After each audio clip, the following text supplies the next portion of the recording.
ខ្យល់ប្រលប់បក់កាត់តាមចំការដែលមានព្រៃក្រាស់ៗនៅស្រុកម៉ាឡៃនាំមកនៅភាពត្រជាក់ស្រេកខណៈដែលពូមេឃកំពុងធ្វើដំណើរចុះពីលើភ្នំទាំងប្រញាប់ប្រញាល់នៅកណ្ដាលវាលចំការដ៏ស្ងប់ស្ងាត់សំឡេងម៉ាស៊ីនត្រាក់ទ័រលាន់ឮគ្រហឹមកាត់ភាពស្ងាត់ជ្រងំពូមេឃសម្លឹងទៅឃើញធាកំពុងតែអង្គុយលើត្រាក់ទ័រភ្ជួរដីយ៉ាងសស្រាក់ស្រស់ស្រាំដោយភាពរាប់អានពូមេឃក៏បានស្រែកសួរនាំពីចម្ងាយថាធាមិនក៏មកភ្ជួរដីទាំងល្ងាចម្លេះក្មួយធាបានឈប់ត្រាក់ទ័ររួចងាកមកញញឹមរកពូមេឃដោយទឹកមុខរាបស្មើប៉ុន្តែភ្នែករបស់គេហាក់ដូចជាមើលទៅឆ្ងាយគេឆ្លើយតបវិញយ៉ាងស្រទន់ថាបាទពូខ្ញុំចង់បង្ហើយការងារឲ្យហើយខ្លាចមិនទាន់ភ្លៀងពួកគេទាំងពីរបានជជែកគ្នាលេងពី3ម៉ាត់យ៉ាងធម្មតាដូចសពដងមុននឹងពូមេឃលាទៅផ្ទះវិញលុះពេលពូមេឃដើរមកដល់ភូមិស្រាប់តែឃើញផ្ទះរបស់ធាមានចងរោងបុណ្យនិងឮសំឡេងធម៌មិនឮឡើងយ៉ាងសោកសៅដោយក្តីងឿងឆ្ងល់ពូមេឃក៏ចូលទៅសួរអ្នកភូមិថាមានរឿងអ្វីកើតឡើងចម្លើយដែលទទួលបានធ្វើឲ្យពូមេឃព្រឺរោមគងពេញខ្លួនគឺធាបានស្លាប់បាត់បង់ជីវិតតាំងពីរសៀលម្លេះដោយសារបើកត្រាក់ទ័រជន់មីនតោនផ្ទុះបែកសាកសពខ្ទេចខ្ទីមើលមិនយល់ឡើយវិញ្ញាណតៃហោងរបស់ធាប្រហែលជានៅមានចិត្តអាឡោះអាល័យនឹងការងារដែលមិនទាន់ហើយទើបនៅតែបន្តមកបញ្ចេញរូបរាងឲ្យគេឃើញទាំងមិនដឹងថាខ្លួនឯងបានក្លាយជាខ្មោចបាត់ទៅហើយនោះចំណែកឯរឿងរ៉ាវនៅឯខេត្តស្វាយរៀងឯនេះនាវេលាម៉ោង 7 យប់មេឃចាប់ផ្ដើមងងឹតស្លុបក្មេងប្រុសជំទង់ម្នាក់បានដើរចូលមកក្នុងផ្ទះទាំងទឹកមុខហត់នឿយម្ដាយដែលកំពុងអង្គុយរៀបចំបាយទឹកបានឃើញកូនត្រឡប់មកវិញក៏សួរនាំដោយក្តីបារម្ភទៅណាមកណាកូនហត់ទេមកហូបបាយមក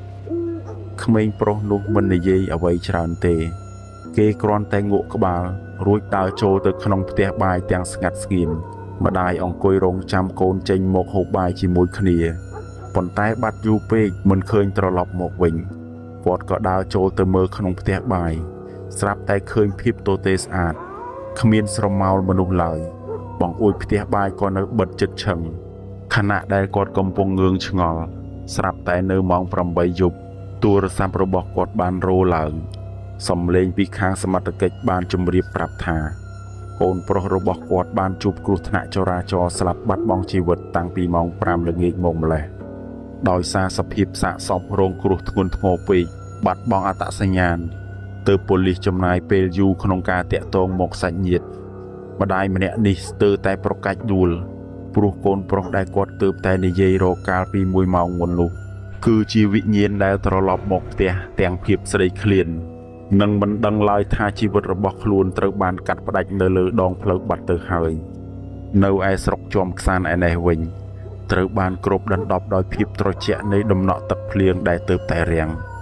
ក្មេងស្រីជំទង់ម្នាក់បានដើរចូលមកក្នុងផ្ទះទាំងខ្លួនទៅទឹកជោកទឹកហូរស្រក់ចេញពីសម្លៀកបំពាក់មកលើការ៉ូតក់បងប្រុសរបស់នាងដែលកំពុងអង្គុយមើលទូរទស្សន៍បានសួរដោយក្តីងឿងឆ្ងល់ថាទៅធ្វើអីមកពីណាបានជាទៅទឹកខ្លួនអស់រលីងអីចឹងទៅផ្លាស់ខោអាវទៅប្រយ័ត្នផ្ដាសាយមីស្រីនោះមិនឆ្លើយតបឡើយនាងគ្រាន់តែដើរអោនមុខរួចឡើងជណ្ដើរទៅបន្ទប់ដេករបស់នាងបាត់ឈឹងបងប្រុសនាងអង្គុយចាំមួយសន្ទុះក៏ដើរទៅគោះទ្វារបន្ទប់ហៅនាងឲ្យចុះមកហូបអី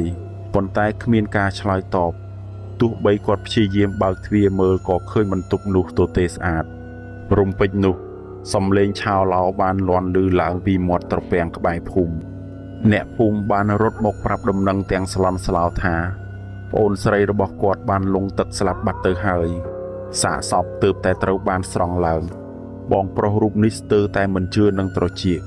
ព្រោះគាត់ទើបតែឃើញនាងដើរចូលបន្ទប់ទាំងខ្លួនទៅទឹកជោកអំបញ្ញមិញនេះសោះនេះគឺជាសភាពនៃខ្មោចតៃហោងដែលបានស្លាប់ដោយមិនដឹងខ្លួនវិញ្ញាណដែលនៅសេសសល់ត្រឹមរូបភាពចុងក្រោយមុនពេលស្លាប់គឺភាពត្រជាក់និងការទទឹកជោកនៃទឹកដែលបានលេបត្របាក់ជីវិតរបស់នាងវិលវល់ត្រឡប់មកផ្ទះវិញតាមទម្លាប់ដែលធ្លាប់ធ្វើកាលពីនៅមានជីវិត